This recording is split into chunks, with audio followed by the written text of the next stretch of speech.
right, all right. Happy New Year's Eve. Almost New Year's. Yeah, awesome. I'm loving it because I think this year I'm just me and Jill and the dogs and the cat are going to chill at home and have some good food and just watch everything on TV. But we got Raul had a last minute kind of emergency that he had to deal with. He's okay, but he's handling some stuff. He's gonna maybe try to jump on when he's in the car, but as life happens, it just kind of kicks you right in the giblets sometimes. So thanks guys for tuning in. You're gonna have to deal with Doug and myself to entertain you and throw some knowledge your way or start a conversation. But this one we were going over because we have like before each show, like the week prior, we kind of figure out what we want to talk about, and we don't want to be repetitive, and we want to kind of keep things fresh but also relevant. So this seemed like a really good topic. So today's topic, we're going to go over operational stress versus trauma, and sometimes how that can get like a little bit blurry at times. And I think that happens like throughout the year. So I think to kind of lay it out, there's a couple different things here. Doug comes from a career strictly based with narcotics investigations and special operations. So that in and of itself it's like its own little box of operational stress and trauma. And we're going to talk about how those look and how they're compartmentalized for agencies. Not unlike Raul, where a lot of his operational background is special operations, SWAT tactics, and also I think on the periphery doing some adjunct type of investigations or ancillary investigations to what he was doing as well. I'm a little bit different. I did do the special operations side of the house, but I also, and Doug has some of this in his pedigree as well. A lot of vice narcotics work, and I have homicide and canine and criminal intelligence work, working with a bunch of different federal agencies and stuff like that. I was very fortunate in my career that everything I wanted to do, I got to do, with the exception of Harbor Patrol. Always wanted to do that, never got a chance to. It's okay. That and Bomb Squad. I was going to be the first supervisor for the Bomb Squad when we started our, which is, again, that in and of itself is a whole different thing. So when we talk about operational stress, I like to look at it in like stages, almost like developmental stages. So the first thing out of the gate, and a lot of people don't remember this who have been on the job for a little bit, the stress of applying for this job, on what that looks like. I don't know what it looked like, Doug, for you. I know for me, I applied while I was still active duty military. So I had no break. There was active duty military. I went into my reserve status and I was immediately into an academy. So I had the stress of leaving the military kind of, and then transitioning like almost on a pivot to the first responder community or going into a 6-month police academy. So the stressors for me were a little bit different. So operationally, I'd been coming off my military duty. I was injured, but still kind of, I was back to full speed, so to speak. And then going into the academy, I was one of the most significant things that I was stressed about. And this is operationally. This has nothing to do with anything kind of being exposed to trauma, maybe as a result of trauma, but I had, because of the military and the explosions and gunfire, have horrible, horrible hearing. And one of the tests to get in, and Doug, you guys had a hearing test, right? You got to have a standard physical. Well, everything else I was fine with. I had no problem. The psychological test, the one thing that scared me to death, and I thought, you know what? I am not going to get this job because I can't hear. And I remember going through the whole process, and one of the guys that was going through with me was, or that was like helping me through the process on the department goes, so you got any questions, concerns? I said, I only have one concern, and that is I don't hear very well. He goes, you wear a hearing aid? I said, well, no, I didn't want to apply. I told him, I said, I didn't want to apply for a hearing aid in the military because I thought that'd be an automatically disqualified. They're not going to hire some deaf kid to come into the police department, right? So I told him, and I was pretty upfront. I wasn't trying to sugarcoat anything. And I was like, I can't hear. He's like, we got about 15 cops with hearing aids. And I'm like, really? And I remember that just kind of lowered it a little bit. And I went into the hearing test, which anybody who's been in the military will tell you that is the most hilarious and or stressful component. And I'm later on in my police career, following all the stuff, the damage done in the military, I took a test for a neuro, ear, nose, and throat guy. And they sit you in that room with those earmuffs that like kind of squish your brain. And I wasn't hearing anything. And the lady got all pissed off at me. So that is the operational side of the very beginning to coming in onto the job. What was it like for you, Doug? Did you have anything like, but again, you're coming off and also you were in the middle of, you're competing at probably the highest level physically going into an academy, which probably was a joke when they came to the physical fitness standards of going into the academy. What was it like for you? Yeah, that was the physical part was obviously really easy and stress-free, but it was everything else to include the hearing, things like that. Yeah, there was a lot of stress in there, and physically is how I got all the way through. Like they would ask me questions, and then they would see my resume and they would skip questions. And if they wouldn't have skipped those questions, they probably wouldn't have hired me. They just assumed because of my athletic background. I say that, but it was very stressful. And what a nightmare to become a cop back in the day. I mean, these interviews and the background checks, and I became a cop when I was 28. And so I'd been on my own, traveling all over, in the country, out of the country, playing soccer. And when they were doing my background, they were like, "Hey, well, where were you on the month of June in 1991?" And I'm like, "Who the hell knows?" Shit, I don't know. So they wouldn't give me a job. I had to get proof of that, and. Yeah. I'm like, are you kidding me? Like this went on through the academy. And then after I got hired on the spot at my agency.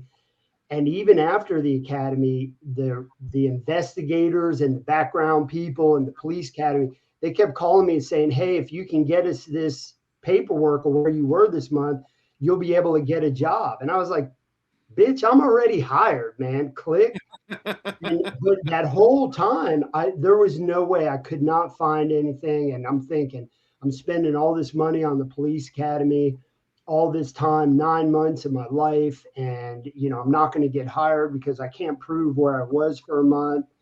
And just that was enough to start the stress in the police world. But that's just, again, that goes to, there's nothing traumatic about that. I mean, long term, maybe, but this is a very acute kind of situational, so more occupational stress. So, and Doug, you brought up a good point. When I took the police test, 1,200 people took the test in a stadium. Now you're lucky to get 10 people to take a test. Yeah. So we had several hundreds. It got to, well, because I applied to a bunch of different departments. NYPD, because you put down your race, ethnicity, and stuff like that. I got a call from the Hispanic Officers Association or Auxiliary League or whatever it was. They were like, "Hey, Ro, do you need any help?" Because there was a big push to hire a lot of Latino, and I was like, "Okay, whatever." They're like, "We'll drive you to where you need to go to," all that stuff. But like their academy has 1,500 people in their academies, right? So you're talking about 20,000 people taking a test, or for where I was a smaller agency, you're talking about like 1,200, maybe 1,300 people taking a test, which there's only maybe 60 to 100 slots, maybe, right? So you're like, what am I going to do? So and I remember passing the test, the written test, because ours was real quick, written test. And again, I was like, I don't even know what to study. Like I was sitting next to a guy who actually failed. I was like, I don't know what this test is going to be like. He's like, I've taken like 15 of these practice tests. I'm like, they have practice tests? He's like, yeah. And so they grade it, and then if you pass, you immediately schedule your psych or your physical, something like that, right? Oh no, then you get scheduled for they called it the BPAD, the Behavioral Aptitude Yeah. Battery Test, right? And ours ours was in a motel. I remember I felt like I was doing a drug deal almost because they had blocked out a bunch of these rooms by this place that's no longer there called the Great Steak, one of those places where you make your own steak and shit like that. So I'm like, what is this? Like, this is fucking goofy as shit, right? So wound up going in there. That guy didn't make it, and I'm like, well, I'm glad I didn't take his dumbass practice test to get on this job. So like those are one thing. So the beginning of your career, you're starting out, and then when you're in the academy, they really kind of throw a lot of stuff at you. And this is for anybody kind of into this or watching this, probably is. I don't want to go ad nauseum to what academy stuff is like, but that in and of itself can be its own stress or occupational stress wise. Going there, making sure everything's good. I literally, me and two other folks that were in my academy class, just left the military. And so somebody coming and yelling at us, I was like, that is hilarious. That and one of the guys that I was sitting in front of me was like visibly shaken. Some idiot in the first day of class parks his car in the officer parking instead of the overflow lot where we're supposed to go. He goes, "Who's driving?" Blah blah blah blah, and I'm like, "Oh my god!" And then they start yelling and screaming, and I'm like, "All right, what? Parked in the wrong spot. Go get your shit and move it, right?" No, everybody had to go out, and yeah, they made a big thing. So it was those like little stressors. The big things for me was, again, it was a small room, so I could hear a little bit better. I wasn't really sweating too much of anything. It was kind of a nice evolution for me. Learning some really good stuff. We back in the day had to memorize all legal terminology, whether it be probable cause, investigatory detention, but verbatim. And when you wrote it out, if you wrote the whole thing out and missed a comma, fail. So that was a little bit stressful. I was like, I've been doing a lot of kinetic stuff and been operational, and now I'm doing like administrative work, which was a little bit foreign to me. So that was a little bit stressing. For me, I was one of the first people to go, and I always wore suits. You always had to wear a suit when you're going in. The day we got fitted for our uniforms for the academy, we got in short sleeves. And I was like, oh no. I was the only one with tattoos on my arms. And they had that, like, they didn't have a policy or anything like that. And I remember getting fitted, and the lead instructor was a Vietnam era veteran ranger, like 3 Purple Hearts. Since that guy was a hardcore military guy. So he kind of got it. But he's like, what the fuck is this bullshit? Now we're hiring clowns and blah, blah. And I'm like, you have a special forces tattoo on your arm. Like, whatever. So the stress of like being that guy, and also because I went to the academy, this is Virginia. I'm raised in New York, and I talked to my buddy who was sitting next to me. He was a black guy, former drill instructor for the Marine Corps, and his name is George. I said, George, you're gonna have a problem. I'm thinking the South, racist, and all this good stuff. I was like, you're gonna have a rough go at this, my friend. And he's like, no, I'm not. I'm like, what are you talking about? He goes, they don't hate me more than they hate you. I'm like, what are you talking about? He goes, they hate Northerners more than they hate anybody else. And I'm like, are you shitting me? And he's like, yep. So, man, like me and this, it was me, George, and a good buddy of mine, Mike, who wanted to leave and go to NYPD and some other place. But we were the 2 New Yorkers sitting in the back row. And I was like, oh, gee, you got to be shitting me, right? So that kind of goes by the wayside. And then you hit the street. Mine was a little different. I went right immediately into narcotics, but you're always trying to prove yourself. So for me, the operational stress was I want to do my pride was kind of driving everything. I want to do everything right. I want to go buy this dope. I want to buy this gun, whatever it is. I wanted to do that. and I didn't want to make stupid mistakes. I didn't want to. Here's the problem: I made so many dumb mistakes, like throughout, like the beginning of my career. I would just get, and if you made a mistake, this is how they knew you kind of knew that they liked you when they ribbed you for it. So the stress of not making a mistake, but when you make a mistake, you're going to be the butt of the joke until somebody else makes a mistake, and so that was kind of all consuming for me. What was it? What was it like for you first getting on the job? Man, it was, I mean, obviously, about my first day as a cop, that was difficult. But getting to the job, yeah, the stress alone. And I'll tell you what the biggest thing was for me when I went to the police academy, and this followed me throughout my entire career, and it's still being taken place. Did I say that right? It's still Yeah. taking place today. Was the fear factor. They were trying to instill fear into us. And everything was you'll get kicked out, you'll get this. Like we had a guy in our academy one day and they came in and they were like, "Hey, you," they walked up to him and they go, "Get all your stuff and follow us." And he got kicked out, never saw him again. It was this fear thing. If you were late, you were kicked out. If you fail a test, you were kicked out. Everything was this fear factor of getting in trouble. And when I went to the academy, probably like you, it was more militaristic than it is now. There was formation, there was dress codes, there was PT every day, marching, things of that nature. And and at the time that I was in the police academy, I was running like 2 marathons a month.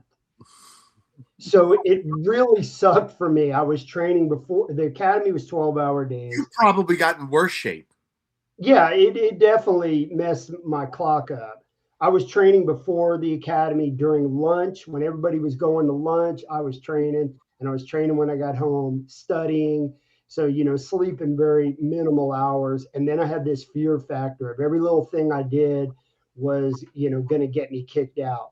Then you finally get at the academy, you pass all the tests, you jump through all the hoops, the polygraphs, the backgrounds. And, my presentation, I use the wheelbarrow effect. All these things are going into this wheelbarrow. Then you get the job. Mm-hmm. And when you get the job, it's the same thing. My entire career, I noticed that our department policed the cops more than they policed anybody else. Oh yeah. The supervision was always policing everything the cops did. You couldn't even take a freaking breath without somebody going, "Hey, that's not in the policy and you're out of compliance." And, "Hey, I saw this and I heard that." And you're like, "Shut the fuck up, man. I'm trying to do a job here." And my agency, we always worked we were highly, highly, highly high crime area, off the Richter scale for a crime, just like Norfolk. But we were just in a tight little honey hole, 17,000 people of government housing. Mm-hmm. And so, it was just a very violent area. So you're going out like I did your first day. Your first call is a bank robber and a high-speed chase. Your second call is a shooting. That was my first day. And what I remember that was it was fun on the first day. It was like, oh shit, this is the real deal, man. I was having a blast. But what I remember more than that first day was the supervisor who showed up on scene and showed his ass. Mm-hmm. "Hey, what are you doing? Or you did this, you do that, and hey, why are you doing this?" And you're sitting there your first day, and you're like, "Hey, man, I was just involved in a fucking melee of bullets, and in a shooting, and you're over here worried about did I do this and did how about give me a fucking minute to catch my breath." Because I don't know if you were paying attention, but the call before this was a bank robber and a high-speed chase, and I got thrown out of the car to go catch a guy on foot in a town I'd never been in before. And Yep. so it was that. It was the nonstop, and we see it today. Supervisors, in my personal opinion, have gone to garbage. In my department, I love my department. I don't bash them. But when I am affiliated with my old department, and I look to see who the supervisors are, and I'm like, you've been a cop 5 years? You're a fucking lieutenant? Yeah, it's You're an crazy. FTO? You've been here a year. You ain't even got your face punched in, and you're teaching other cops. Yeah. And so I see this, and those things. Now let's flip flop. Being on the wellness side now of law enforcement, being the president of Survive First, I see the magnitude of calls that come in for help. Mm-hmm. Guys struggling. You get this. You do this more than I do. We're on the phone daily to weekly with cops and trauma and stress. And I would say a majority, and we're talking 75% of the traumatic calls that are being put in, they're not from a shooting. They're not from the melee. It's organizational stress. It's shitty supervisors. It's a cop going, hey, boss, that dead baby the other day fucked me up. I Mm-hmm. need help. I'm not sleeping. I wasn't prepared to see that, much like I was. Yeah. And they're like, oh, well, you need to just call EAP. And then they're up your ass. And then you're being, put in this department. And those are the stresses Mm-hmm. that turn in to traumatic events. Yeah, that institutional betrayal is huge. It's huge. Yeah. And so, that whole story I gave you, Mhm. I see a lot of stress turn into trauma. Everybody thinks it's, it's the dead babies, it's the shootings. As you, me, and Raul know, nah, it ain't the shooting. Nah, no, that fucker shot at me and I shot at him. He missed, I didn't, type of mentality that we all have. But it's the aftermath, and you're the best at saying it. What's this saying that you always say? Oh, it's not Yeah, it's not the event. It's how we're treated in the wake of that event that really kind of messes us up. that's the best example of stress turning into trauma that I can give you. And that's what happened to me. I was fortunate to have really good supervisors that were my immediate supervisors. I worked with a bunch of dipshits. They every agency has them. We had them as well. But I was fortunate enough that I had about three or four of the best supervisors that I've come across yet, and then some.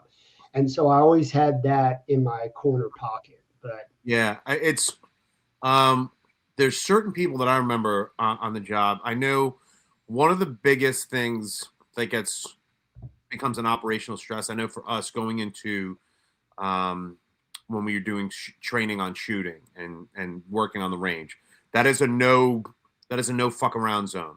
yeah, You head on a swivel, do what you're supposed to do, and it was ours was run by um, all former military, either drill instructors or special forces guys from the army. They were no joke. I mean, this is serious stuff. And so I understood. And again, I've been shooting my trade in the military was a gunner's mate, so I'm very familiar with shooting.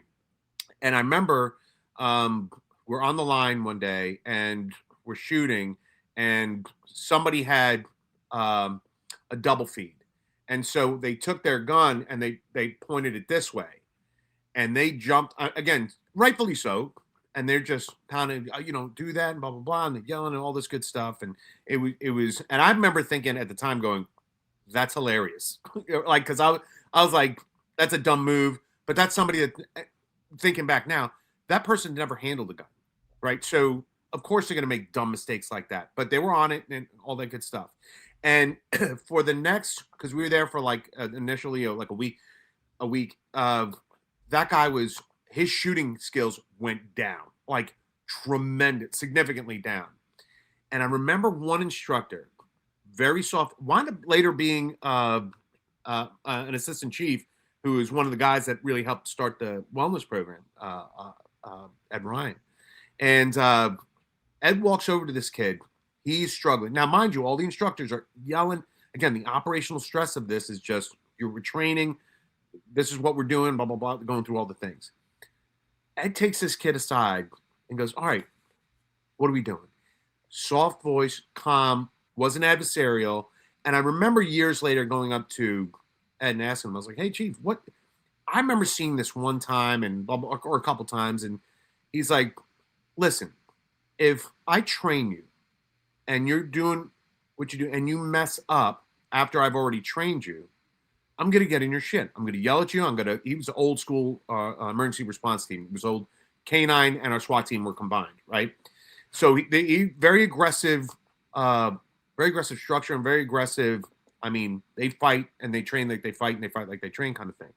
He goes, but if you don't have any of the skills yet, yelling at you ain't going to help. So I talked to this kid, and I got to tell you, his shooting went like amazing after that. Because he's like, the kid just didn't know. You're yelling at him. It's like yelling at a dog, 4 or 5 hours later after coming home because he tore something up. And the dog's like, what are you talking about? That happened, like that was like 4 days ago that I did. So the way he approached it, calmed this kid down. The operational set just dropped it way down. He goes, we're going to get this right. We're going to take our time. And what is the phrase that most operational folks use is slow is smooth, smooth is fast. And the other instructors were yelling at him to be fast before he even got a chance to get the whole process kind of going. So you have that aspect of it. Now, in kind of switching gears a little bit and kind of moving forward, I remember, again, and working narcotics, it came to a point where really wasn't anything that was going to come our way that we couldn't handle, right? Like you become so familiar with the work, the paperwork, everything. The paperwork was a little bit stressful. And then I wound up I did an undercover operation that got a little bit more publicity. And as a result, I couldn't work undercover in that capacity anymore, right? So I became kind of running some of the longer term undercover operations and stuff, kind of doing that. And then eventually, because I didn't like that, it's like going from player to coach, and I didn't want to be a coach. I had only, been like on the job 10, 12, 13 years. And I was like, no, I'm still in the mix of it. I still want to be doing this stuff. And a buddy of mine from Lieutenant was like, hey, would you like to come over and work homicide? And I said, you know what? Sure. When I said sure, and we have to do a certain amount of time in a general assignment kind of capacity where you're handling shoplifting, just to get like the mechanics of everything before you just jump into homicide. Robbery and homicide, I've been working with them throughout my career because if they needed a gun out of a place or to buy dope out of a place, I would go do it so that they can do the search warrant or whatever it is. Informants kind of going back and forth. So that was that, right? and I was getting ready to go over there. And I got to tell you, you put me in a house, unarmed, no Kel, no Mike, nothing, outgunned, outnumbered, and I'm fine. The stress I had going into that unit, because there was a major, major difference. And it was highlighted by a captain at the time who, unbelievably, much respect to this guy. The guy was probably one of the best supervisors I ever worked for, right? He meets everybody that's coming in, especially on the violent crime side. And he goes, listen, in narcotics, when they go into your office, you've got them. They're done. They can tell you go pack sand. They're going to prison for life. They're gone. You've worked cases. They are done. Homicide, if you don't get them to talk, you're letting a killer free. And man, when you talk about the bar being raised, I was petrified. And so now it's the occupational stress of, am I doing everything right? Am I going in? Am I doing that? So there's that mode that you're in, right? But here's the thing that kind of switches a little bit. Because, by the way, when we're in narcotics, we've had shootouts and people hurt, stabbed, run over, all sorts of shit. That kind of starts building up the stress. And I'm getting to the point where the operational and the trauma they start to blur a little bit, right? So I'm looking at everything as, especially as a newer officer or halfway through my career, as, hey, this is all operational stress. We see some pretty horrific things. And if you've worked narcotics or in any kind of capacity in that, or you're going to see some people living in some horrific conditions, right? So going into the homicide side of it, I was deathly afraid. So I'm focused on this and this and this. And I remember it was maybe my second or first homicide. No, it was my first homicide. and it was a 4-year-old girl that was beaten. The cause of death was prolonged standing, dehydration, starvation, and multiple blunt force trauma to her face and neck area with the tip of an umbrella. She peed the bed, was put in a corner, and they beat her because she was crying because they beat it was. So I'm working that case. I remember talking to the boyfriend who, for this case, was just sitting on the bed while mom was beating the crap and beating the daughter to death, putting her behind the corner and pushing an armoire so she couldn't move, she couldn't sit down or anything like that. And so I get in there, and I was so riled up, and I'm yelling at him, and I'm like, "You piece of shit! Like, how do you don't do anything, and you see this, you don't even blah, blah, blah, all this good stuff, right?" Like 90 minutes into it. By the way, 4 seconds into it, he confesses to everything as far as, yeah, I knew what she was doing. I did perfectly. I come out, I'm amped. And I didn't realize why I was amped. I was like, I'm doing my job. That kid seeing that kid fucked me up. Because anybody who's never been to an autopsy is one thing. If you've not been to a child autopsy, they stopped counting impacts at 250 impacts. Blunt force trauma. So I had already had that in me going to talk to this person. I come out, my sergeant comes out, and these are good sergeants, and I respect these guys to death. He comes out, pulls me aside, and he goes, "What the fuck was that?" I'm like, "What? What are you talking about?" I got him this. Can you do me a favor? He told you everything you needed within the first 5 seconds of you yelling at him. Then the rest of the transcription is just you yelling at him like an idiot. Shut up and let them talk. Now, nowadays, some folks would be like, that supervisor was mean and he was a little bit abrupt and blah, blah. I didn't look at it that way. I was like, he's telling me what I need to know. I went to go interview the mom. Now, this is our primary, this is our principal in this homicide. And I wanted to say something, and her interview was significantly shorter, but I let her speak. And I walked out. The sergeant that talked to me goes, "That's what I'm talking about. You see how that works?" I'm like, "Yeah, no, I got it. Thank you very much." As I'm walking away, our captain, who doesn't speak to anybody, kind of observes, correct. You're a detective. He speaks to his lieutenants. Very structured that way. Comes out because they were watching the interview. Because I'm a new detective in homicide. They want to see what I'm doing. He comes out to me and says, "That was an excellent interview, Chris," and walked away. Which, if you don't know, it's probably some of the highest praise you can get. And I remember feeling like, all right, I did something good, but I was still feeling shitty. I did a good job in investigating the death of a 4-year-old kid. And that's where it started getting blurry. And then, so now that's just operational, a little bit of trauma with seeing the kid and all this other good stuff. Then let's transition over to what that looks like litigiously or in court. In court, it's a whole nother game. Now you don't want to mess up the operational side of it. You don't want to mess up. You want to get your testimony right. You want to get all the facts straight. I was very meticulous in how we did our cases and what I needed when I was on the stand, what we were going to do, because that is going to determine whether or not these pieces of shit go away forever. Here's where the trauma started coming into play. Goes in. By the way, the boyfriend got like 26 years for indifference, for not doing anything. That's what I'm talking about. Oh, that was great. Mom was fighting a bunch of stuff. By the way, she had 8 kids.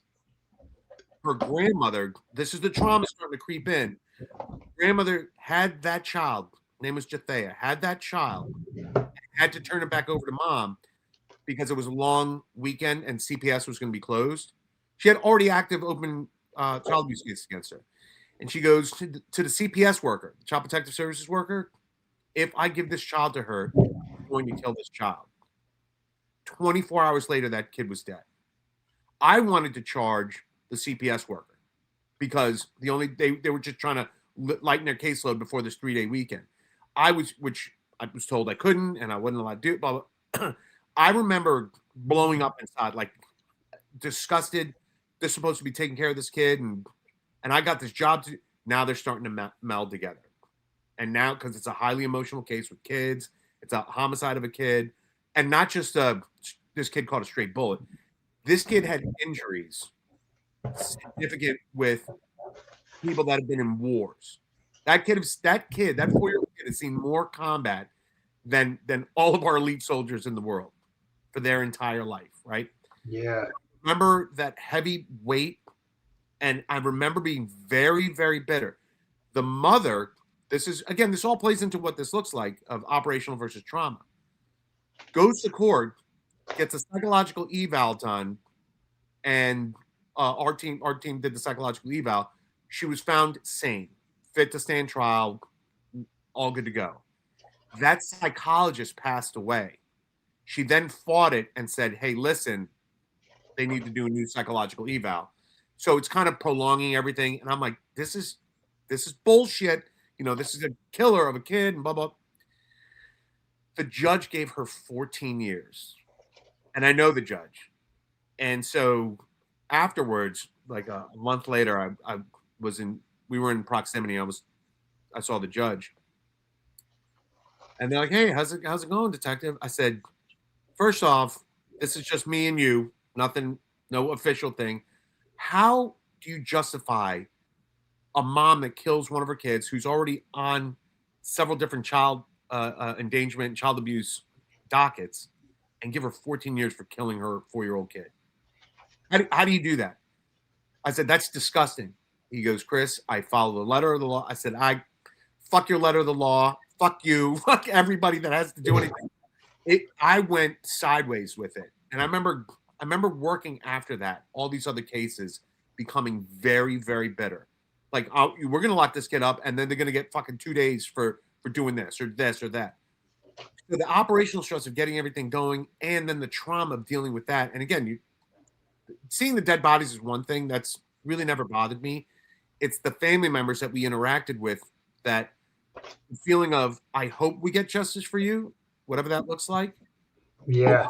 Sideways, or a technical issue that the sentence gets reduced, or it's not. My heart breaks for that. That, killed me in doing that. I don't know if you had anything on your end that was similar. Actually, almost verbatim, say it, and those things people don't realize, man. When you work homicide, I had a handful in my career when I was a detective. I got my first day of everything is a curse. So my first day as a detective, I got a homicide. My first day as a supervisor, I got a 9-month-old baby death that homeboy grabbed the baby by the ankle and hit it against the wall. First thing in the morning. First few months on the job, first day on the job, first few months on a job, at another dead child, little girl that basically, what I would later find out, really impacted and traumatized me.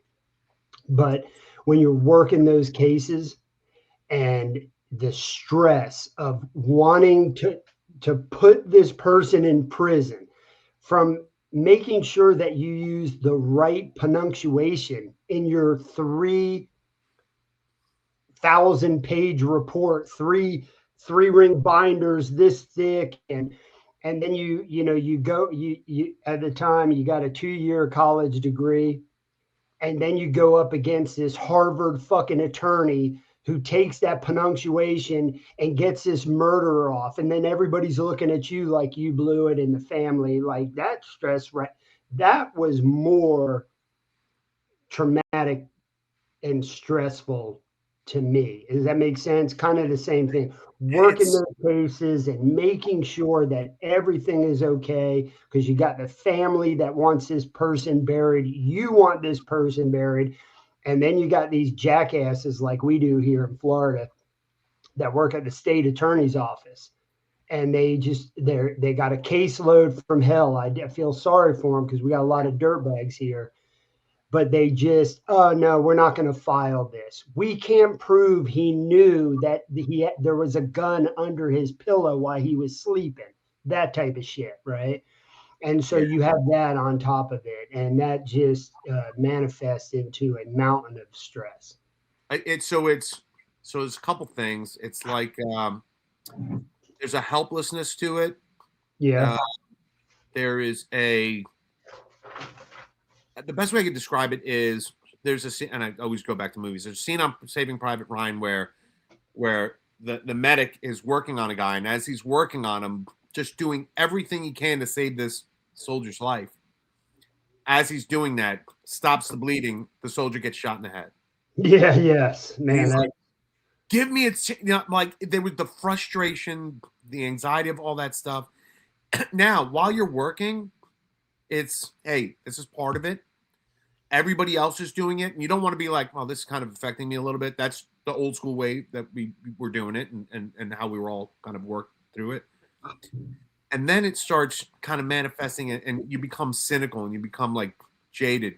And I remember when I noticed, and again, I went to homicide post shooting, so my give a shit was busted a good while before that, and I was kind of going through some pretty dark times at that place, and it just all kind of it was cumulative. It just all kind of stacked on top of each other, and I remember distinctly one day being very angry and emotional, and I could not figure out why.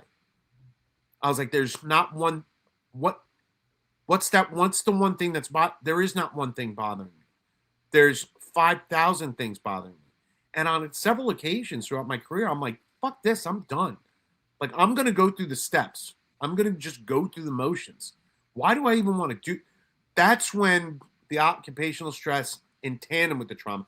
See, these things don't happen by themselves, and they don't exist in silos. They're not one thing or the other. They happen all together.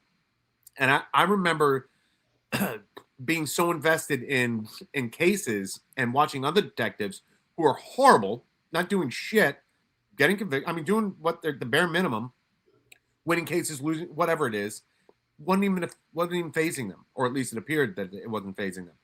And I'm like, how do you do this job and not put everything into it, and you just kind of you're checking a box, like that to me blew my mind. And I was like, one of a couple different things. So I was like, let me do I quit? Do I just because for me going to the street would have been great because we used to call that 8 and hit the gate. Just do your 8 hours. At the time it was 8 hour shifts.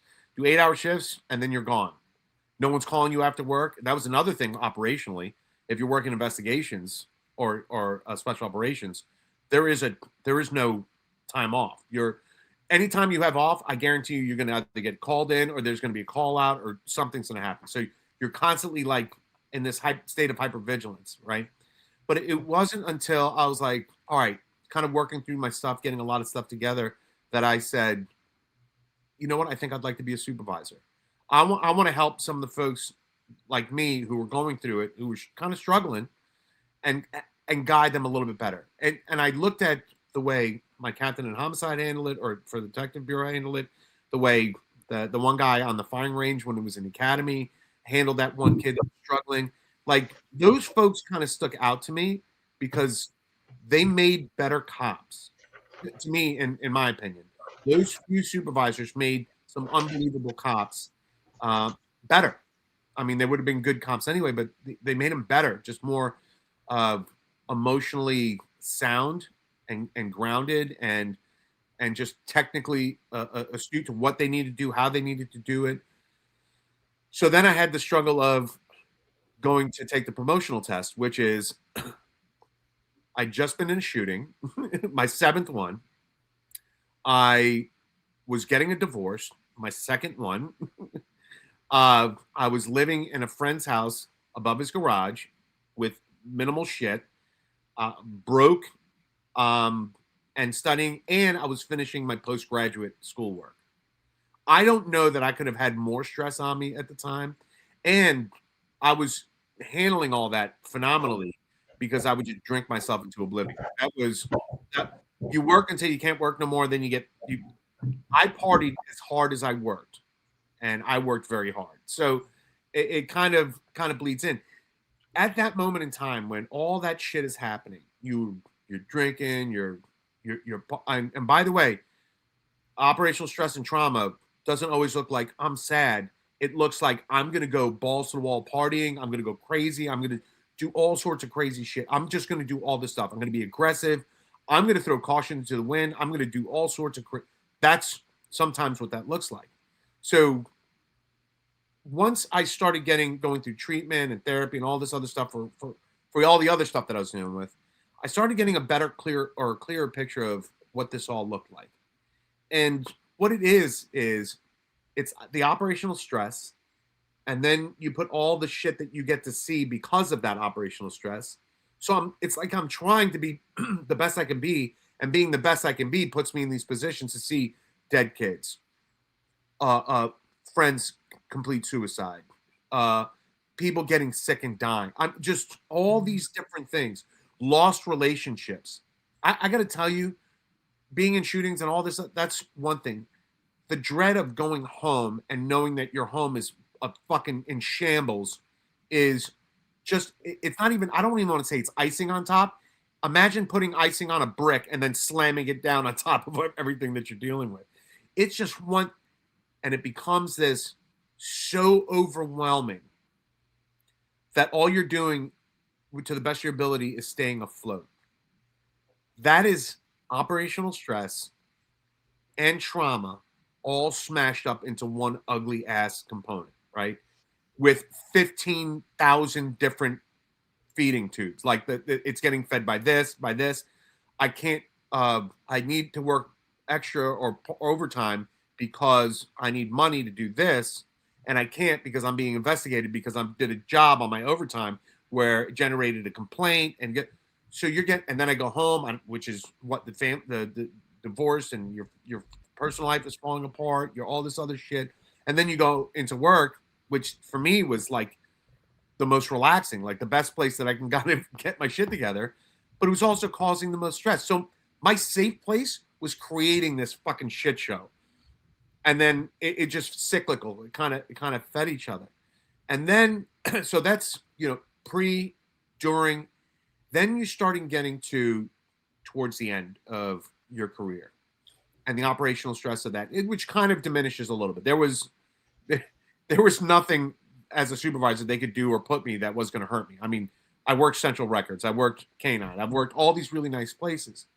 And then I started thinking, well, what does this look like afterwards? And I'm like, man, I went to school for a reason, did my post-grad work for a reason, because I wanted to help people. But what does that look like on the other side? And then, as myself, Doug, and Raul, we all know, I took all that shit and I was like, that's behind me. That shit wasn't behind me. I was toting it the whole time. And then I come into this place where all we are dealing with on a day-to-day basis is people in crisis. And when I tell you that that is there could be no clearer combination of operational stress and traumatic exposure than dealing with multiple individuals in crisis. So you want to do a good job for them, but you're also emotionally involved with it. Doug, some of the guys and girls that call you, I know when I've been on the phone with them and I'm listening to them and trying to figure out, all right, what are we going to do? How can we help you? All this stuff. That's like vicarious trauma. I'm taking all that stuff in. But operationally, I'm like, all right, what do we need to do? I need insurance. I need to go this. What can you do? What are you able to do? All that. It's fucking heavy. Yeah. And doing that times 300 is just even more. So I thought the job behind me, I'm clear. I'm won. I'm getting a paycheck to not go back anymore. And then we land in here. Now, so Doug, you and Karen and all the folks over Survive First, you have so many annual things that come up, like events, races, the galas, all the charitable stuff.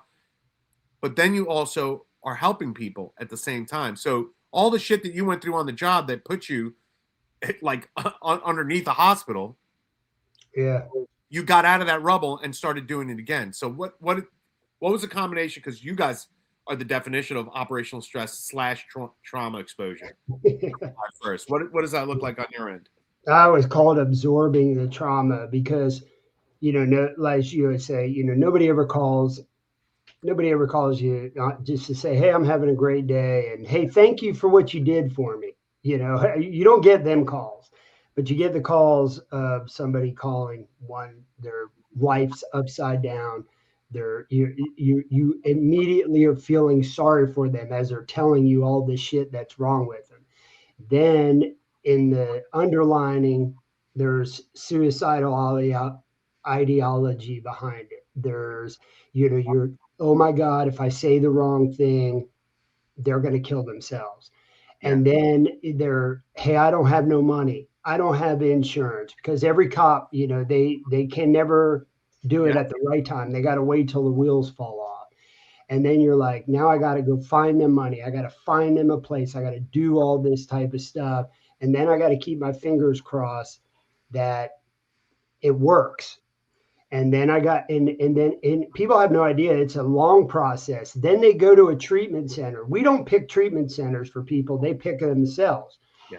And then when they get out, we get the call again because they've got bills stacked up and or the place they went to sucked. Or there's, one notorious place that every time a client gets home, they have a $15,000 bill waiting for them.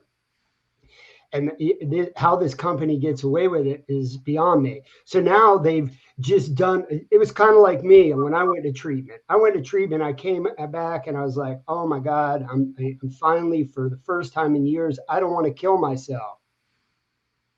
And then I go do something. And while I'm gone, somebody comes and takes my kid away from me. So now I got this whole other can of worms. It's just kind of the same thing. It's an ongoing process that these people have. And then on top of that, so we have to raise money. We have to raise money. That's why we do so many fundraising events, because everybody's a nonprofit nowadays. You got 1,000 fly-by nights out there that come into the scene and, oh, we want to help first responders. Yeah, that bullshit. And so you're fighting those. All that, I went from a tropical storm. What I thought was a hurricane that I worked in was a tropical storm, because I'm in a hurricane now, and there's tornadoes that are out there as well. So I went from one fire to another. I tell people all the time, they look online, especially at all of us, and they think we live this lavish lifestyle because we travel all over the United States and we're speaking at all these cool places. And I'm looking at them going, you're a fucking idiot if you think that's cool. You think I like getting up on a stage and telling everybody everything I did wrong, Yeah. and what ended me up here. And there's a lot of stress and a lot of pressure that comes with that. And so what I tell people is, I wish I would have stayed working. Yeah. Being a drug agent's fun as shit. Yeah. Outside of dudes, cartel guys wanting to kill you, but buying and selling drugs is fun as shit. Drinking on the job, hanging out in strip clubs and partying and driving fancy cars, all the Miami Vice shit you see on TV. Yeah, that's fun. It's not that hard to wake up and go buy drugs and sell drugs. But doing this career, doing this, and I didn't ask for this. I didn't ask to be here. Yeah. Yeah. I planned on riding that fucking thing on the wall the rest of my life, and these surfboards to the left of me. And that's not the case, man. I barely have time to do that. So there is a combination of, and it's a topic that people don't talk about. Stress, organizational stress, or what was the word we used in the beginning? And then trauma. So there's stress, there's trauma, and there are two different things. And if people understood what they really meant, it might be a lot easier for them to navigate through this, to get the proper help. 100%. So I think it's real important, because we're coming up to the end. I want to kind of, instead of just like down, kind of, what do we do? But there's the operational stress comes down to eustress. So there's two types of stress: eustress and distress. Distress, kind of overwhelming. It's really not as beneficial. Eustress is the competition, like the stress you feel in a triathlon or Ironman, or in taking a test, or in practicing or in training. That's good. It'll elevate your game. Again, nothing gained in success has been gained without any kind of the stress part of it. Like that's a really good component of it. You can't. Some of the stuff that I use all the time is like the saying is, calm seas never made a great sailor. That's because that you get taxed a little bit. So what do? I got to tell you. So myself, Doug, Raul, Chris, a couple of the other folks that we work with, we go all these places, and it is stressful, and me making meeting people and stuff like that. The greatest benefit that I have is in between or before we get there, when me, Doug, and Raul, we're all together, and we are just together. I can't tell you, Doug knows this. My stomach hurt from laughing at that one place that we were at. I got to tell you, the joy. Listen, our lives are filled with a lot of stress, both occupational and traumatic exposures, or vicariously through these other folks. So I take solace in a couple different things. A, having that core group of friends that we're not only talking to each other during the bad times, but we're having great times together. One of the greatest, aside from that one day that I thought I was going to die from laughing so hard, was I flew in late to Dallas. It was a conference or something. It was like midnight by the time I had gotten there, and everybody else, Doug and you guys, were all there. You and Ash, I kind of waited up. Everybody was kind of dying down. It'd been like everybody was drinking, having a good time, and I wasn't drinking at the time. And I come in, and Doug waited up for me. He's like, "Hey, you were getting in. I just wanted to hang," and we hung out. And then a crew of us, and I got a big shout out to Megan Holloway. She's my partner in crime. Me, you, Megan, Sherry from FOP. We're all kind of hanging out. In those moments are utter joy. Like they are what makes all the other bullshit tolerable. Like that, those really cool moments, us sitting down at a Mexican restaurant in California, or us going in somewhere in Oklahoma. When we were sitting out on the patio, it was me, you, it was Danny, it was a couple of I think your kid even showed up because he was stationed out at the Air Force. Yeah. We all sat down in the courtyard of this hotel. Those moments they're the greatest medicine that you could ever have. Treatment's great and getting yourself straight is great, but having that camaraderie, for me, that's, again, it's not for everybody, but for me, those are what keep me grounded. The excitement, seeing pictures of Doug with a grandbaby, or somebody going somebody just sent something where they got accepted to a really great university, and all that, like going through these great big life moments. That's one thing. Love that. Wouldn't trade it for the world. But then it's the home. I get to hang out with Jill. We watch whatever movies we're all into, whether it be horror or all this other stuff. And I've got my friends over here that we do like the paranormal stuff. Ultimately, your sleep gets affected, your eating habits, your stress, all the physiological aspects of trauma and occupational stress, they all kind of build up. Get close with your family. They're the ones that are going to be there. Get close with your friends. They're the ones that are going to be there when all this shit goes to shit, right? So there is no one fix-all. But there is one thing you can do. Always try to make time for you and your friends so that you can, I guess, kind of relish in this community that you've created, right, around you. And you're only as strong as the group of folks that you're around. And you're only as weak as well, because being around the wrong people can bring you down. I've been blessed where, myself, and again, I'll for the three, me, Doug, and Raul, we were at my sister's house in Jersey, had a fucking blast. We were somewhere else. I'll see Doug and Raul off somewhere having fun. It was just recently. You guys were in New York. I was in New York. They were getting ready to land. I remember getting excited going, I can't wait to show them a picture of all the snow that I'm in right now so that they're getting ready to walk into this shit show of a snowstorm, right? And like those are the things that bring joy and that that live in the moment. And so I'd much rather stock my memory with those than with all the horrific shit and tasks that I have to do, whatever it is, right? So again, occupational stress, again, even working in after action, helping a ton of people.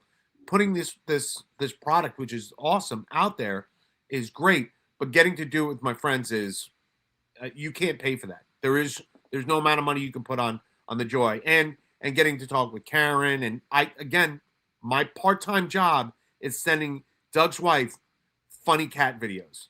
Like that, I love that. And then she'll send one. It's so, or my wife will get one from Karen, and then we go back and forth. This is not all doom and gloom. Yeah. I think the beauty of going through all this terrifically horrible stuff is that it gives you an appreciation for how awesome the good times can be. And I'll leave it with this. There's two certainties when you're going through a bad time or a good time.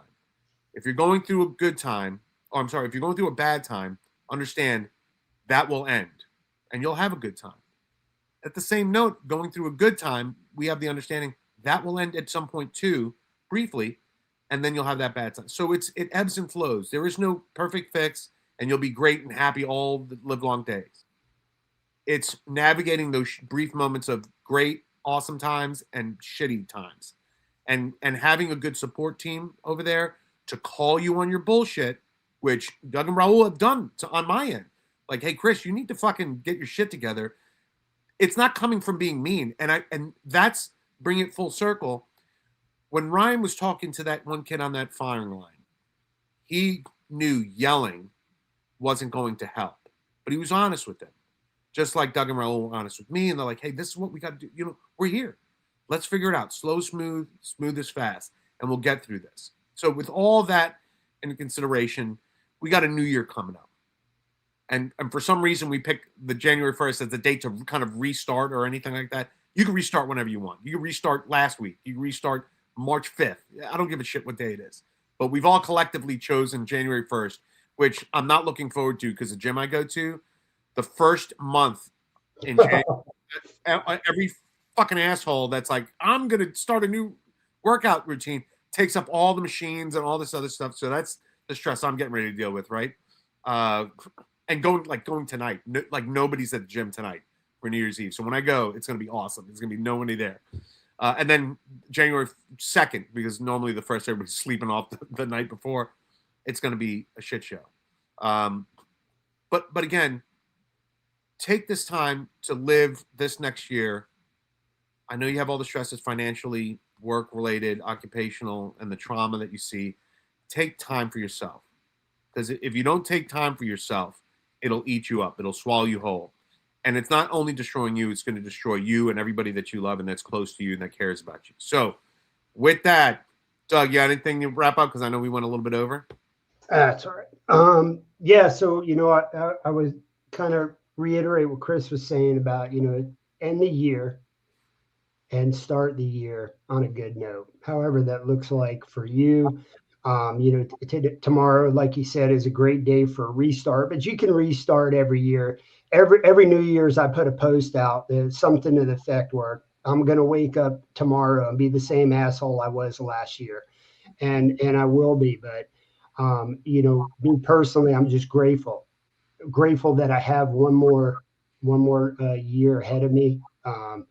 And I'm grateful to live through the year that just passed me. Don't spend so much time looking at all the trauma and all the horrific stuff. When people spend so much time looking at all the what ifs and all the horrible things that happened to me and all that, and right in front of you could be the most beautiful things you could imagine. And so for me tonight, I will end this year with the most beautiful thing in my life, and I will wake up tomorrow with the most beautiful thing in my life. That's my wife. Yeah. I crave that for this year. Just more time. Be grateful for the little things, and and I would say my mother always used to say this to me, and I never really understood it. My mom come from Italy, and she was a pretty devout Christian Catholic, and she would always say to me, Doug, peace be with you. And I would always be like, yeah, whatever. And also with you. That's what the Italians say in church, never. But I didn't realize until I got to be around this age how important peace is in your life and how important it is to have peace with you. So I would say to you, in ending 2025, may peace be with you in 26. Awesome. Awesome. Yeah. So again, guys, thanks for tuning in.